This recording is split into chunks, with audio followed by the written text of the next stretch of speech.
Click the subscribe button, hit the bell icon to never miss another update. Assalamu alaikum and welcome back to Quran Time with Nuria, where we explore the amazing wonders of this book together. The second part of the Quran contains the main portion of Surah Al-Baqarah, the largest surah of the Holy Quran. This part of the Quran describes how the Qibla changed. For many years, Muslims prayed in the direction of Bayt al-Muqaddas, which is in Jerusalem, as it was the Holy Qibla, and it remained the Qibla for 16 to 17 months after the migration of the Prophet to Medina.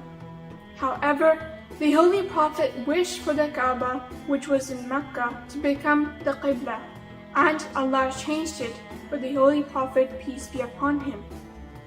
Ayat al-Bar is also in Surah Al-Baqarah, and this verse describes the commandments and rulings related to beliefs, worships, affairs, society, and morals, including topics such as prayer, fasting, and what is haram to eat. This part of the Quran also includes the story of a city which was inflicted by a deadly plague due to their horrible sins. The citizens moved to another city for fear of death. Allah sent 2 angels to kill them all, so the people may know that no one can escape death. However, Allah brought them back to life at the request of a prophet who wanted to help them. Surah Al-Baqarah also describes the story of Talib and Jalut, which took place after the time of Musa alayhi salam. During this period, the Israelites had become a stingy and controlling race, oppressing non-Israelites and treating them with injustice and prejudice. Over the years, they had become a bad-mannered people who were far away from Allah.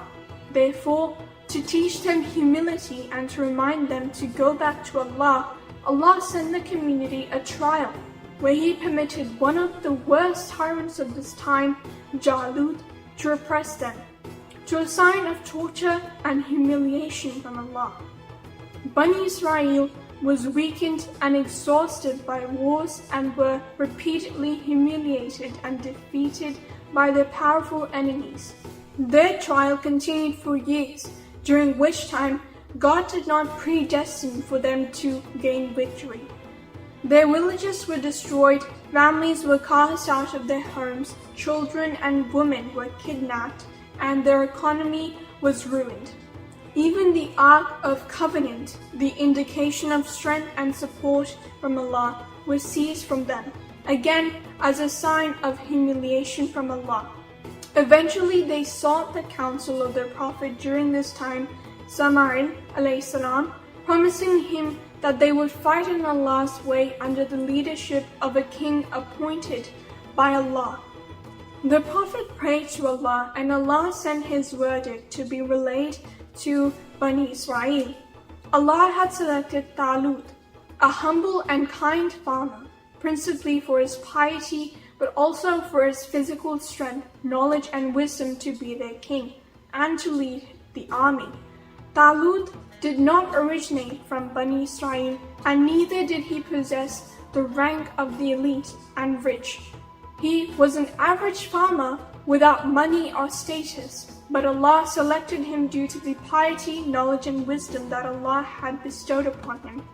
With these qualities, Allah chose him as a king and a leader to lead the army, to demonstrate to Bani Israel that Allah can elevate whoever He wants. Such choice had nothing to do with social status or material wealth. For Bani Israel, this was unacceptable. Like their stubborn predecessors, during this time of Musa alayhi salam, they immediately rejected Allah's verdict and, as usual, asked for a sign. When they eventually accepted Allah's decision, Allah gave them the miracle of the Ark of the Covenant, which had been under the capacity of Jalut for years previously, materializing before them from the sky. Talut recruited 33,000 men from the society of Bani Israel. Jalut's army was 250,000 to 400,000. 100,000 strong and was mighty in strength and fully equipped. Talut's army set out to fight Jalut and his men. It was then that they were given a trial by Allah to test their sincerity. When they arrived at a river, Talut, inspired to do so from Allah, commanded his men to sip not more than one handful of water from it, even though they were extremely thirsty. This did not make sense to the majority of the men, so they disobeyed his orders and drank to their fill. Those who disobeyed, principally from the elite in society and who preferred to utilize their intellect and to argue with Talut, then to obey Allah, suddenly found themselves weak and fatigued. They were discouraged and claimed that they were powerless to face Jalut and his men. Therefore, as in the past, the majority of Bani Israel broke their promise to Allah. By the time they crossed the river, Talut's men were reduced to 313 in number. These men were powerful because they trusted in Allah and obeyed Him totally with full sincerity. They knew that even though they were pitiful in numbers, they had Allah's might on their side. The two armies confronted each other. Talut's army was barely equipped and vastly outnumbered by Jalut's soldiers, who were also superior in physical stature, weaponry, and experience. The odds against Talut's army were overwhelming. At best, 313 civilians against 250,000 soldiers. However, the believers neither panicked nor despaired. Instead, they called upon Allah for His help. Before the battle commenced, Jalut arrogantly asked to challenge the best warrior from Talut's army. Talut, upon consultation with his people, decided on a very young man whose name was Dawood alayhi salam. Dawood alayhi salam was renowned for his constant state of zikr, or remembrance of Allah, and was selected primarily for his piety and closeness to Allah. Dawood alayhi salam was extremely skillful with the sling.